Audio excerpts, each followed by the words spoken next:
Hey pizza lovers, today we're getting creative with pizza dough. We're making a gorgeous dough that requires no lengthy kneading, perfect for busy weeknights. But there's a twist. We'll stretch one pizza base by hand and roll out the other with a rolling pin. Will there be a difference in the final product? Let's find out and see which method is easier for you. All right, dough time.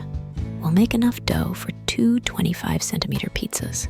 First, in a bowl, we'll add 130 milliliters of warm water and 2 grams of sugar. Then we add 3 grams of dry yeast, 150 grams of flour, and 4 grams of salt. Adding salt later helps the yeast do its magic. Now, the fun part. We'll use a mixer with whisk attachments to knead the dough for about a minute. Imagine lifting the dough as you mix. It should be thick and creamy. After a minute, we'll add 6 grams of olive oil. This helps develop gluten without hindering the dough's elasticity. Continue mixing for another 5 minutes until the dough becomes smooth. Pulls away from the bowl and forms a nice elastic ball. My experiment is moving in the right direction. Let's whip up a quick and creamy pizza sauce while the dough rests. In a container, we'll combine 200 grams of heavy cream for a rich, decadent base. To add some bite, finely mince 2 cloves of garlic. No fresh garlic? No problem. You can substitute 1 teaspoon of dried garlic powder for the 2 minced cloves. Dried garlic packs a stronger punch, so start with a little less and adjust to your taste. Don't forget a pinch of salt to enhance all the flavors, and a sprinkle of oregano for that classic pizza touch. In a separate pan, heat up 1 tablespoon of olive oil on medium heat. Once shimmering, carefully pour in our creamy sauce base and let it gently simmer. As the sauce heats through, you'll notice it thicken up. That's your cue that it's ready to coat those delicious pizzas. Let's assemble the delicious fillings. We'll start with 120 grams of sliced smoked pork neck, a smoky and savory addition. Next, we'll slice 1 onion to add some sweetness and texture. Now, heat up a pan and add a drizzle of olive oil. Once hot, toss in the 280 grams of sliced pork and cook until browned. Season with a pinch of salt to taste. I add the chopped onions to the skillet with the meat. While the pork cooks, grate 125 grams of Gouda cheese for a sharp and nutty flavor. We'll also need 125 grams of sliced mozzarella, a classic pizza topping that melts beautifully. Mozzarella, the melty magic. This creamy cheese stretches beautifully, blanketing our pizza in cheesy goodness.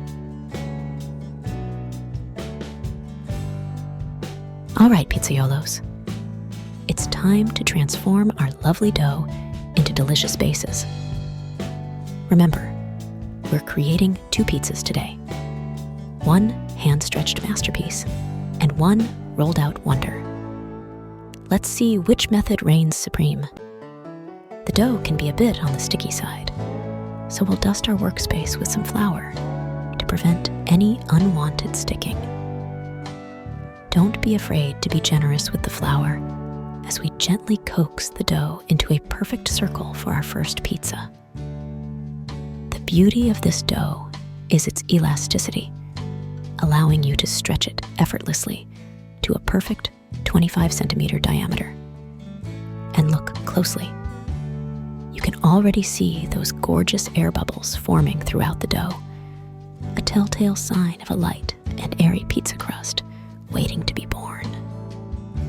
Now, to make topping the pizza a breeze, we'll gently transfer the stretched dough onto a pizza shovel. We'll evenly spread the creamy sauce to coat the entire dough. Next comes the cheese. We'll add half of the shredded mozzarella for a gooey goodness. Time for the smoky and savory toppings. Let's arrange the sliced pork neck on the cheese.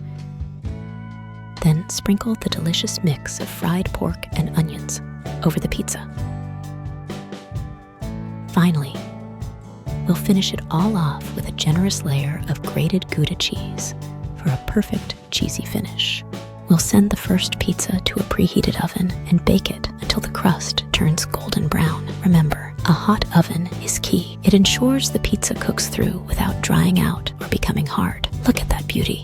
The first pizza came out perfectly with nice, bubbly sides. But what about the pizza we rolled out with a rolling pin? Did we lose all the air bubbles? Rolling pin time. Want a thinner crust? This is your method. I roll out the second pizza, showing control over thickness. But look, bubbles remain thanks to the dough stretch. Even the rolling pin can't crush them all. We'll quickly top the second pizza. Transfer the dough, spread sauce, sprinkle mozzarella, add the pork and onions, and finish with Gouda. Now it's time for the big reveal. Let's see the results of our experiment. Both pizzas came out with gorgeous, bubbly sides. This result surprised me a bit. Many people believe that stretching the dough is necessary for an airy crust, but this recipe proves otherwise. Honestly, there's not much difference between the two pizzas in terms of texture. So, which method will you try? Make this amazing dough with your favorite toppings and share the results.